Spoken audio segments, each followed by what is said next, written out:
Bonjour à tous et bienvenue pour ce deuxième épisode de la série Apprendre le Python facilement. Dans ce deuxième épisode, nous allons nous intéresser aux variables. Alors, tout d'abord, une variable, qu'est-ce que c'est ? Eh bien, une variable, c'est tout simplement un symbole auquel il va être assigné une valeur. Donc une valeur, ça peut être un int, donc un nombre entier, donc ça peut être 1, 2, 3, 4, 5, etc. Ça peut être un booléen, donc true ou false, true qui veut dire vrai et false qui veut dire faux. Ça peut très bien être un str, comme ce qu'on a vu dans le précédent épisode hier. Vous savez que c'est des chaînes de caractères, comme par exemple, je sais pas, je, tu, comment ça va, comment vous allez, bonjour, etc. Voilà, des chaînes de caractères, ce sont simplement des phrases ou des mots, bien évidemment, entre guillemets, je le rappelle. Et pour finir, on peut aussi avoir des variables avec des floats. Alors un float, qu'est-ce que c'est ? C'est tout simplement un nombre à virgule, donc 1,5, 2,5, 10,15, 30,2, enfin voilà, tous les nombres à virgule qui peuvent exister s'appellent des floats. Et ces variables vont nous permettre de stocker toutes ces informations dans un symbole et de pouvoir les réutiliser par la suite dans le programme. Alors, ce qui est super bien avec les variables, c'est qu'on peut les nommer comme on veut. Alors, bien évidemment, les nommer comme on veut, il y a quand même des petites conditions à respecter. C'est que vous n'avez pas le droit de nommer votre variable du même nom qu'un mot qui est réservé à Python. C'est-à-dire que par exemple en Python, on a des booléens comme je vous ai dit juste avant qui s'appellent true ou false. Vous avez le droit d'appeler votre variable true, mais vous mettrez par exemple un t minuscule parce que true avec un t majuscule, c'est tout simplement le booléen vrai donc de Python et vous ne pouvez pas réutiliser ce booléen en tant que variable, vous allez avoir des erreurs. Dans cet exemple, je vais vous montrer les 4 types de variables qui existent en Python. Alors, pour créer une variable, la priorité c'est de la nommer. Je vous le rappelle, une variable, vous pouvez la nommer comme vous voulez du moment qu'elle n'utilise pas un mot qui est réservé à Python. Dans mon exemple, la variable, je vais la nommer A et je vais lui faire correspondre la valeur 1. Donc là, on a une variable qui prend en compte un int. Donc on lui a inséré une valeur qui s'appelle 1, donc A est égal à 1.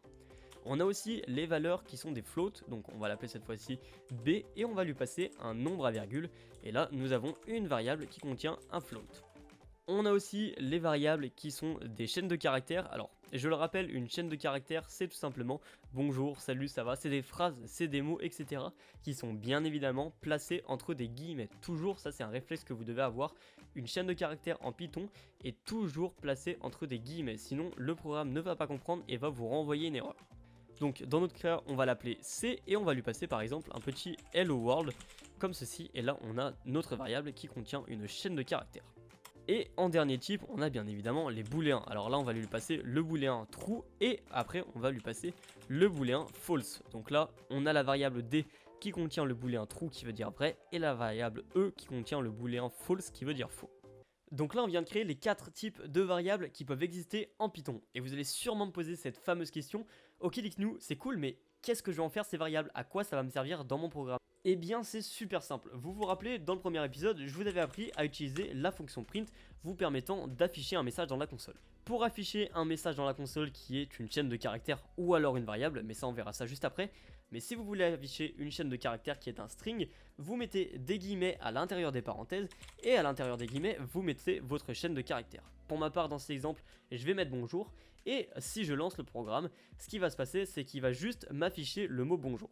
Alors pourquoi il va m'afficher juste le mot bonjour ? Parce que là ce qu'on a fait c'est qu'on a uniquement créé les variables et défini leur valeur. Là on lui a dit tu crées la variable A, tu lui affectes 1, tu crées la variable B, tu lui affectes 1,2, tu crées la variable C, tu lui assignes le string hello world, tu crées la variable D, tu lui assignes le booléen true et tu crées la variable E, tu lui assignes le booléen false. Là on lui a juste demandé de créer les variables. La seule chose qu'on lui a demandé d'afficher c'est de print un string qui s'appelle bonjour. En aucun cas on lui a demandé d'afficher les variables ou d'utiliser les variables dans le script. Là on lui a juste demandé d'afficher bonjour. Pour afficher le résultat ou la valeur d'une variable en Python, il n'y a rien de plus simple, c'est vraiment super simple. Mais par contre, vous devez absolument savoir quelque chose et respecter cette règle, c'est que pour utiliser une variable en Python, en aucun cas vous lui passez les arguments des guillemets. C'est-à-dire que pour la variable C, on pourrait croire que comme c'est un str qui est défini à la variable C, eh ben on passe des guillemets et à l'intérieur de ces guillemets, on lui passe tout simplement la variable C.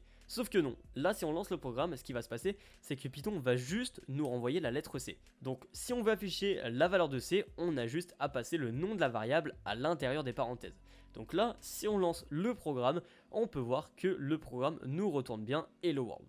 Et c'est pareil pour toutes les autres variables. Si par exemple j'ai envie de afficher la valeur de A, et ben je vais juste mettre A à l'intérieur des parenthèses et ça va bien me retourner 1. En Python, il existe deux types de fonctions très importantes et très utilisées dans ce langage. Ces deux fonctions se ressemblent très fortement et la première, c'est bien évidemment la fonction print qui va permettre d'afficher la valeur d'une variable dans la console. La deuxième, c'est un petit peu son contraire, c'est en fait une fonction qui s'appelle input et cette fonction va permettre à l'utilisateur d'entrer une valeur et cette valeur sera stockée dans une variable.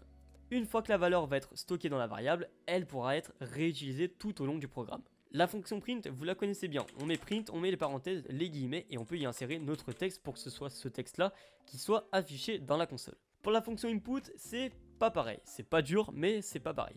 Pour la fonction input, il va falloir créer une variable dans laquelle sera stockée la valeur entrée par l'utilisateur.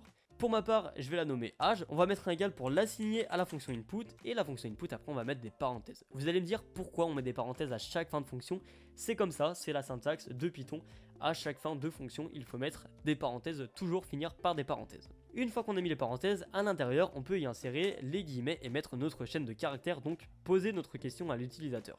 Pour ma part, je vais y insérer une chaîne de caractères qui elle est ton âge, comme ceci, hop, avec les deux petits points. Donc là, si on lance, ce qui va se passer, c'est que tout simplement, le programme va bien nous renvoyer notre question avec notre insertion de texte. Donc là, on va pouvoir marquer par exemple notre âge, donc je sais pas, par exemple 20 ans. Et donc là, si on fait entrer, le programme s'arrête. Si le programme s'arrête, c'est totalement normal, parce qu'en fait, on lui a dit de poser la question à l'utilisateur. L'utilisateur va insérer la valeur comme on vient de le faire, et la valeur va être enregistrée dans la variable âge, qui est égale à l'input, donc à la question qui a été posée pour l'utilisateur. Sauf une fois que la valeur a été affectée à la variable, on lui a pas demandé d'utiliser la variable, on lui a pas demandé de faire autre chose, donc forcément le programme s'arrête. Cette fois-ci, ce qu'on va lui demander, c'est d'afficher la valeur de âge dans la console. Donc là, on va juste faire un print de âge, et là, si on relance le programme, on peut voir que déjà, on a notre question, on va rentrer notre âge, donc 20 ans, et si on fait entrer, on peut voir que le print nous renvoie bien la valeur de notre variable, et il nous renvoie 20, c'est bien ce qu'on avait marqué quand on a répondu à la question. Alors là, je vais vous apprendre une petite astuce pour l'input, c'est une astuce qui est quand même hyper utilisée pour les débutants, vous ne connaissez pas forcément cette astuce, mais c'est une astuce qui se doit d'être présente quand on fait un programme assez complet, c'est qu'en fait, là, si je lance le programme, vous pouvez voir qu'on a, comme d'habitude, notre question, mais si j'ai envie de rentrer par exemple AZERTY, et ben je peux faire entrer, et il va nous renvoyer AZERTY. Et là le problème c'est que quand on pose souvent ta question quel est ton âge, c'est difficile d'avoir un âge qui est équivalent à AZERTY. Donc pour éviter ce genre de problème, il suffit juste avant la fonction input de rajouter un int avec des parenthèses et de fermer cette fonction avec des parenthèses. Comme ça en fait ce qu'on va faire c'est que là on va dire que l'input peut être qu'un int et rien d'autre. C'est-à-dire que si vous mettez un float, donc un nombre à virgule, ça ne passera pas, le programme crashera. Si vous mettez un string, ça crashera, et autre chose, ça crashera aussi. Donc là, si on run le programme, on peut voir que si je mets 20, il me raffiche 20. C'est bien ce qu'on a demandé. Si par exemple, je relance le programme, et que cette fois-ci, je vais mettre, je sais pas, comme tout à l'heure, je vais mettre AZERTY, et que je fais entrer le programme, on peut voir que le programme a crashé parce qu'il ne prend pas en compte les strings, il prend en compte que les int. Dans cette partie de la vidéo, je vais vous apprendre à concaténer un str avec un int. Alors déjà, concaténer, qu'est-ce que c'est? C'est ajouter deux valeurs ensemble pour qu'elles ne forment qu'un seul et même bloc. Par exemple, ici je fais un print, je mets une chaîne de caractères A et je vais faire plus une chaîne de caractères B. Si je lance le programme, vous allez voir tout simplement que le programme va nous renvoyer AB. Parce que oui, forcément, si on lui demande de faire A plus B, et ben ça fait AB, c'est logique. On peut faire pareil avec des int. Si par exemple ici je lui demande de faire 1 plus 2, et ben forcément quand je vais lancer le programme, ici on va avoir 3. Mais nous ce qu'on veut c'est pas ça, nous c'est ajouter une chaîne de caractères avec un int, donc c'est pas la même chose. Alors pour ça je vais déjà recréer la variable que j'avais supprimée juste avant, donc c'était input, hop, avec des guillemets, hop, quel est votre âge, deux petits points, voilà. Donc là on a bien notre variable qui prend en compte que des int, et moi ce que je vais faire c'est que j'ai pas juste envie de faire un print de la valeur de âge, j'ai pas juste envie d'afficher âge dans la console, j'ai envie de faire une petite phrase bien sympa. Donc pour ça je vais mettre des guillemets, je vais mettre ton âge, donc hop, âge est deux petits points. Et après ces deux petits points, je veux que ce soit la valeur de âge donc qui aura été entrée par l'utilisateur qui sera affichée. Donc pour ça rien de plus simple, on sort des guillemets, on met un plus, et on met le nom de la variable. Vous savez très bien que pour ajouter une variable, enfin du moins pour print une variable dans la console, il ne faut pas de guillemets. Donc si vous avez eu une chaîne de caractères juste avant, vous sortez des guillemets, vous mettez un plus pour faire une concaténation, et vous mettez le nom de la variable que vous voulez qu'il soit affiché. Et une fois qu'on a fait ça, on peut lancer le programme et vous allez voir, ça va pas se passer exactement comme on veut. Donc là, on a bien notre question. Et si on rentre la valeur, par exemple notre âge, donc 20 ans, on fait entrer, et là, on va avoir une erreur. En fait, Python nous dit qu'il peut concaténer que des str avec des str, mais pas des str avec des int.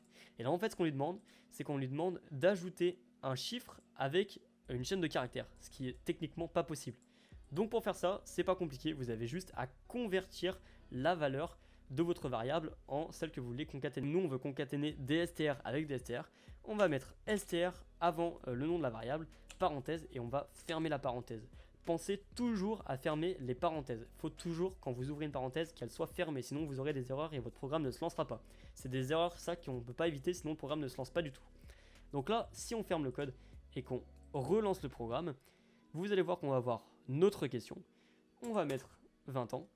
Et là, on va voir ton âge est 20. Parce qu'en fait, là, il a bien converti la valeur de âge en str. Donc, il a pu faire sa concaténation entre deux str. On arrive déjà à la fin de l'épisode. J'espère sincèrement qu'il vous aura plu et qu'il vous aura été utile. Si vous avez des questions, n'hésitez pas à les poser en commentaire ou alors à rejoindre mon serveur Discord. Plein de gens pourront vous y répondre, dont moi. Sur ce, si l'épisode vous a plu, n'hésitez pas à vous abonner à la chaîne YouTube et à activer la cloche des notifications. C'est très important. On est bientôt aux 6000 abonnés. Un grand merci à tous. N'hésitez pas à partager la vidéo. Et sur ce, moi je vous dis à très bientôt pour le 3e épisode.